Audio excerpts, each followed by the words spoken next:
Hello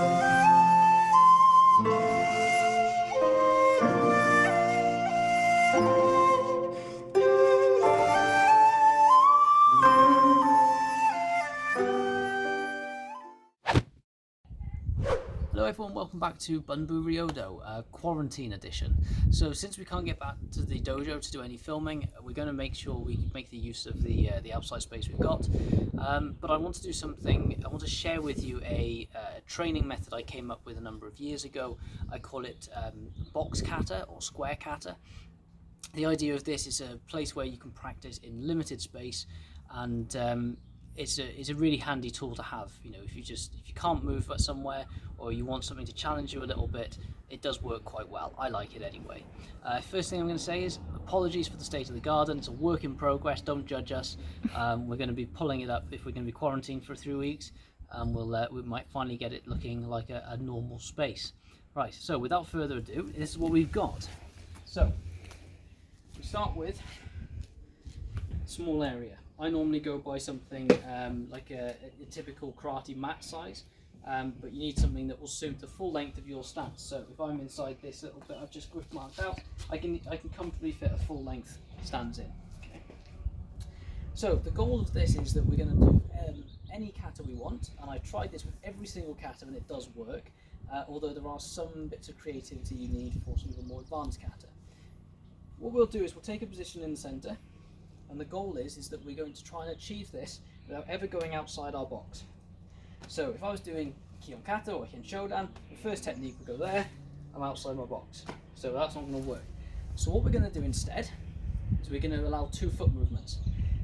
But we always have to finish every technique moving in the correct direction of the kata and the correct direction of the technique.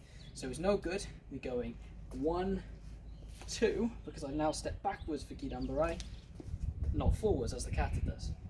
So I'm going to use the corners quite a lot here for my stance. So if I'm standing here and I'm going to do, let's say, Hien Shodan, I'm going to step off first, react, push forwards. I'm now inside my position. I finished my Gidan-Barai coming forwards. From this position I've got a step punch. I can't. I'm going to go outside. So what I'm going to do from here is I'm going to use this corner, because by coming to this corner I can now get the correct width for my stance and I can come forwards. I've got my big turn. Obviously I can't come back this way, and I got to think, where am I going to go? I have to get my feet from this position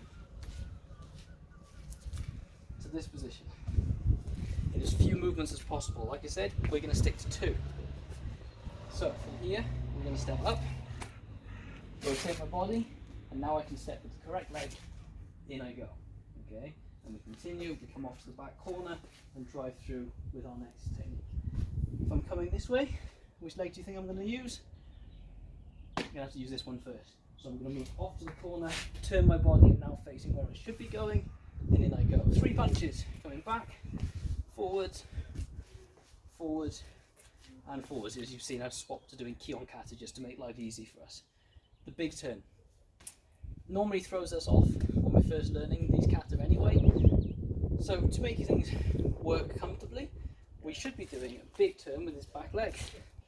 Instead, I'm going to step up, turn my body, and now I can make correct direction and strike. And now we're basically starting the kata again, and we can work our way through. We're projecting our bodies all the time in the direction we want to go. Okay, I've got another big turn, back I come, in we go. Driving in on my strikes. And even to finish, we're going to go 1, 2 foot movements, 1, 2, and bow, and we're back where we started. So that's box kata in a nutshell. It works with more advanced kata. If we take something like a Teki Shodan, there's a few ways we can do this. We can simply start off to one side. Don't have to start in the middle. Can I fit it in here? Just slightly short stance. Maybe not the best way of doing it, okay? But we could. Problem is, how do I now go over there? Because my next technique is going to take me out. So why not step back and and there's my 1-2 step into the technique. Okay, we're going to go through the kata, and then we're back to square one. I can't step across here, so I'll come back, and so on. You get the idea. If you really want to be creative, what about going around the box? There's also another option. From here, as few movements as possible. That works quite nicely. But now I'm going to turn the corner. 1, 2, 3. So it just adds that little bit of extra challenge to it. And then we're going to make our way back. So that's another option. Advanced kata, you really got to get creative. You may have to use more than 2 steps. But if that's the case, try to use as few steps as possible.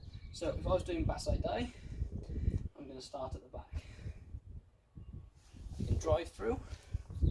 I don't want to just step off here because it will have to compromise my stance. I'll have to go short or narrow. So what I'm going to do instead is I'm going to come 1 and 2. And then for this turn, again, I don't want to go outside here. So I'm going to step across 1, a bit more distance. Okay. Here, if I do this, I'm going to step outside. That's no good. So I'm going to make 2 steps, 1, 2. We could continue this section. And now we've got a shuduki. So now we think about our alignments. I'm now using this middle line. And 2 steps. And 3 steps. Now of course the next one goes backwards. So I can't repeat that movement. I've now got to go forwards, backwards. Okay, so I'm not going to go through any further than that. I want to see how you get on. Try it out. Box kata, one of my favourite things I came up with. I'm very rarely proud of my inventions, but I've been using this for long enough to make it useful. I hope you enjoy it. Stay safe, and I'll see you on the next time. Thank you. Like and subscribe.